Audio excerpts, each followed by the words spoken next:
예, 안녕하세요. 반갑습니다. 오늘은 그 면접, 관리사무소장의 면접에 대해서 좀 알아보려고 하는데요. 소장님들이 그 이력서와 자기소개서 정말 정성스럽게 작성을 해서 이렇게 많은 그 접수를 해보지만 실제 거기서 면접을 보러 오라고 하는 연락이 오는 경우는 그렇게 많지 않죠. 정말 드뭅니다. 그러니까 취업은 둘째치고 일단 면접이라도 한번 봤으면 좋겠는데 면접을 볼 기회도 정말 없다. 아마 이런 한탄을 하시는 분들이 정말 적지 않게 나올 거예요. 자, 그런데 그렇게 정말 어렵게 면접의 기회를 잡았습니다. 그렇게 어렵게 잡은 면접의 기회를 갖다가 정말 허망하게 날리는 거죠.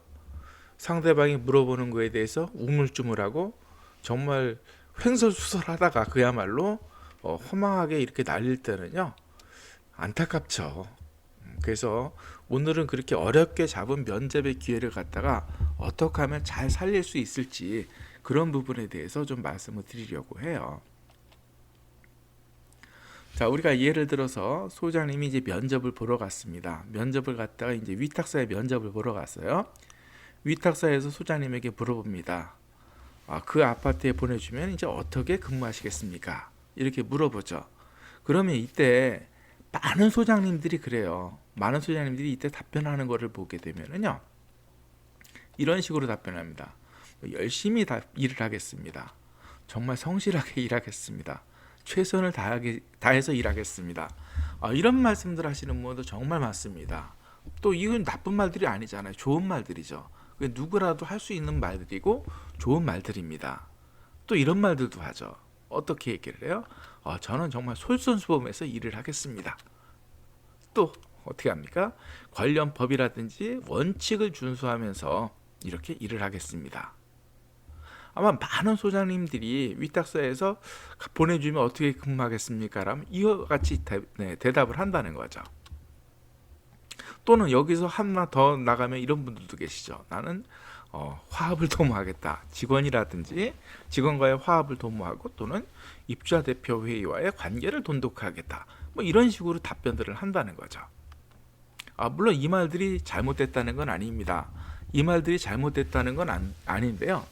이 말을 하면서 절대 잊지 말아야 될 부분들이 있는데 간혹 가다 보면은 이런 답변을 하면서 왜 이렇게 일을 해야 되는지에 대한 기본 개념을 갖다가 생각하지 않고 그냥 무의식적으로 말씀하시는 분들이 많다는 거죠. 자, 그러면 이렇게 열심히 일을 하고 성실하게 일을 하고 뭐 솔선수범하고 이런 것들이 누구를 위해서 그렇게 하냐는 거죠. 예? 제일 중요한 건 이거죠. 누구를 위해서 그렇게 일을 하는가? 자, 누구를 위해서 그렇게 일을 합니까? 아마 사명감을 갖고 있는 분이라고 하면 이렇게 얘기를 할 거예요. 뭔가 그 관리사무소장으로서 나는 사회적인 책임을 다하고 사명감이 크다. 이렇게 생각하시는 분이면 이렇게 말씀하실 수 있겠죠. 입주민의 편의를 위해서 이렇게 일을 한다. 또는 우리가 그 뭐 사교적인 분이라고 하면 이와 같이 답변할 수도 있을 거예요. 그래서 입주자 대표 회의를 위해서 저는 그렇게 열심히 일을 하겠습니다. 이렇게 말씀하실 수도 있겠죠. 또 이런 분도 계실 겁니다. 보다 뭐 현실적이고 그렇죠? 보다 현실적이라고 하면은 뭐 다른 게 뭐 있겠습니까? 나 자신을 갖다 위해서 그렇게 일하는 거 아닙니까? 라고 생각할 수 있겠죠. 그런데 지금 물어본 사람이 누구죠? 이 질문을 했던 사람 위탁사라고 얘기했어요. 위탁사가 내가 그 아파트에 보내주면 소장님은 어떻게 일하겠습니까? 이렇게 말했다는 거죠. 자, 그럼 이때 중요한 건 뭐가 되는 겁니까? 위탁사에서 필요로 하는 답변을 해야 된다는 거죠. 우리가 위탁사가 존재하는 이유는 뭐예요? 기업이 존재하는 이유는 기업이 존재하는 이유는 돈을 벌기 위해서, 그죠? 수익 창출을 위해서 있는 거 아닙니까? 기업의 최고의 선은 뭐예요? 수익 창출입니다. 그런데 내가 정말 가서 열심히 일을 했습니다. 성실하게 일했어요. 좋습니다. 성실하고 열심히 일을 해서 만약에 공정하고 투명한 입찰을 갖다 진행을 해서 회사를 갖다가 그죠? 위탁사를 바꾼다 라고 하면은 그 위탁사에서 좋아하겠습니까? 이건 아니라는 거죠.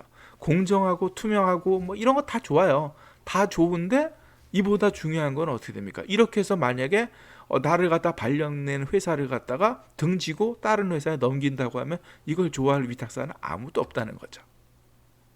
그래서 위탁사에서 좋아하는 건 그렇죠. 뭐 당신이 가서 공정하게 일을 하건 투명하게 일을 하건 그걸 떠나가지고 어떻게 됩니까? 그렇죠. 수의계약을 통해 가지고 재수주를 갖다 하는 소장들을 갖다 선호하지. 투명하고 공정하게 해서 입찰로 해가지고 다른 회사에다 이렇게 뺏기는 사람을 선호하지는 않을 거라는 거죠. 그러니까 기본적으로 위탁사에서 뭔가를 물어봤을 때는 어떻게 됩니까? 위탁사라고 하는 것은 기업이고 기업의 최대 가치는 뭐야? 최대선은 수익 창출이다. 그렇기 때문에 나는 회사에 충성을 다해서, 그러니까 내가 열심히 일을 하고 성실하게 일을 하고 이렇게 뭐가 됩니까? 입주자 대표 회의와 돈독한 관계를 갖는 이유는 뭐야? 전부 다 위탁사를 위해서, 재계약을 위해서 그렇게 한다. 이 기본 개념을 잊고 있어서는 안 된다는 거죠. 이 기본 개념을 잊어버린 상태에서는 얘기해봐야 백날 다른 소리가 돼버리는 거죠. 자, 그럼 이번에는 입주자 대표회에서 한번 물어볼까요? 이번에 이건 위탁사가 아니라 입주자 대표입니다.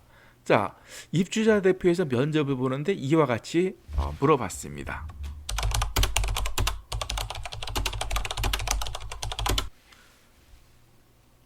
자, 소장님에게 이와 같이 얘기했을 때 소장님은 뭐라고 답변할까요? 뭐 회계라든가 뭐 시설 이런 것들을 물어보는 거 걱정하실 필요 없어요.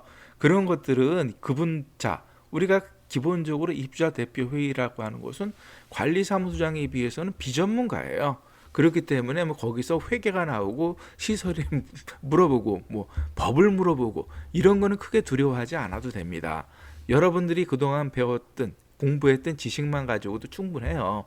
다만 중요한 거는 이와 같은 그 얘기들을, 그렇죠? 뭔가 정형화되지 않은 얘기를 갑자기 물어봤을 때 힘들다는 거죠. 만약에 이렇게 물어보게 되면 어떻게 답변하시겠어요? 아주 곤란하지 않을까요? 자, 만약에 또 이렇게 물었다면 뭐라고 답변하시겠습니까? 자, 이와 같이 물었을 때 소장님들은 답변을 어떻게 하시겠어요? 제가 얘기하기 전에 한번 좀 생각들을 해보시죠.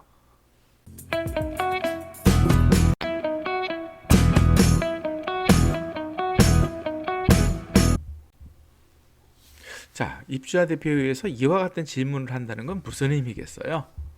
입주자 대표회가 면접을 볼 때 이와 같은 질문을 하고 있다는 것은 이건 다른 아파트 얘기를 하고 있는 건 아니겠죠. 즉 다시 말하면 우리 아파트에 현재 이런 사람이 있는데 또 이와 같은 일이 벌어지고 있는데 먼저 있던 관리사무소장은 이에 대해서 대처가 미흡했다. 대처가 미흡했기 때문에 그 사람을 내보내고 우리가 새로운 사람을 뽑는데, 그렇죠? 새로운 사람을 뽑는 건데 당신을 뽑아놓으면 어떻게 처리하겠냐 이렇게 물어보고 있는 거잖아요. 그런데 이 부분에 대해서 만약에 어떤 뜨뜻미지근한 이런 답을 하고 있다라고 하면 어떻게 되겠습니까? 그때는 발탁될 가능성은 상당히 줄어든다라고 할 수 있겠죠. 따라서 이와 같은 경우에는 지금 상대방이 얻고자 하는 답은 뭐야? 뭔가 좀 더 강력하고 확실한 답을 갖다 듣고 싶은 거잖아요. 거기에 맞는 답을 해줘야 되는 거죠. 예를 들 것 같으면 뭐 강력하게 뭐 법대로 하겠습니다. 눈치 볼 필요 없는 거잖아요. 법대로 하겠다. 그래서 뭐 이와 같이 한다고 하면 112에 신고를 해서 뭐 업무 방해를 하든지 아니면 뭐 폭행이 있었다면 폭행으로 하든지 뭔가 좀 더 강력한 조치를 취하겠다. 이렇게 확실한 답을 갖다가 해줄 필요가 있다는 것이죠. 그러니까 여기서 그 중요한 것은 뭐가 돼요? 이런 질문이 나왔다는 것은 이거는 다른 동네의 얘기가 아니라 지금 바로 이 아파트의 일이다. 그리고 내가 와서 바로 즉각적으로 처리해야 될 일이다. 이렇게 인지하고 답변을 하는 것이 중요하다는 거죠. 이것도 같은 맥락이라고 보시면 되겠죠. 이거는 현재 뭐가 돼요? 이 아파트에 어떤 상황인지 모르겠지만 아무튼 관행이라는 이름을 붙이고 나서 뭔가 입주자 대표 회의에 불만을 갖도록 만들었다는 거죠. 아마 이런 문제가 나왔다고 하는 것은 대부분 전임 소장들의 문제일 거라고 생각을 합니다. 전임 소장님이 뭐 이런 건 관행입니다. 뭐 이런 식으로 해서 입주자 대표 회의에 불만을 샀다는 얘기가 되겠죠.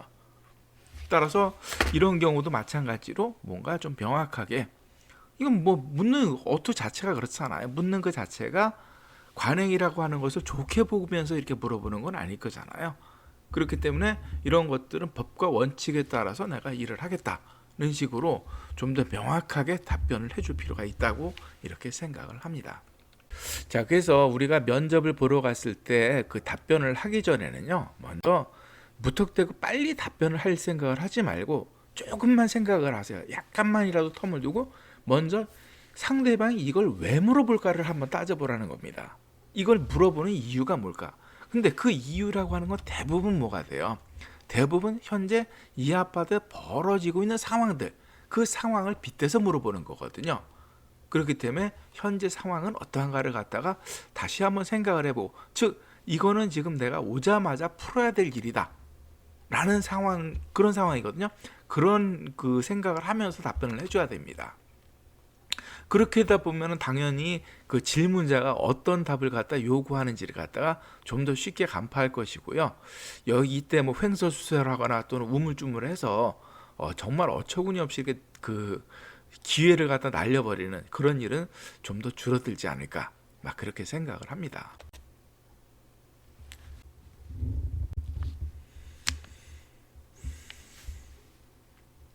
그리고 그 참고로 제가 그 입문할 때 얘기를 조금 말씀을 드릴게요. 제가 처음에 이제 그 관리사무소장이 되기 위해서 면접을 보러 갔을 때죠. 집에서 한 2시간 정도 거리에 있는 아파트였는데요. 뭔가 객지입니다. 그래서 그 아파트에 어떻게든지 이제 꼭 좀 취직을 하고 싶었어요. 입사를 하고 싶었는데 사실은 이때도 제가 들러리를 쓰러 간 겁니다. 들러리를 쓰러 갔습니다만 어떻게든지 그 세대 규모도 좀 있고 해가지고 꼭 좀 그 취업을 했으면 좋겠다 이 생각을 가지고 갔어요. 근데 갈 때 어떻게 가냐면은 면접 당일날 간 게 아닙니다. 면접 당일날 간 게 아니라 면접 전날 갔습니다. 면접 전날 가가지고요. 먼저 그 동네에 있는 그 공인중개사 사무실에 들러서 그 부동산 시세도 좀 알아보고, 그 다음에 마트라든지 이런 것들 이렇게 동네를 좀 돌아다녔어요. 그렇게 하면서 그 주민들의 성향을 갖다 나름대로 좀 파악을 하느라고 애를 썼습니다. 그리고 이제 아파트를 갔죠.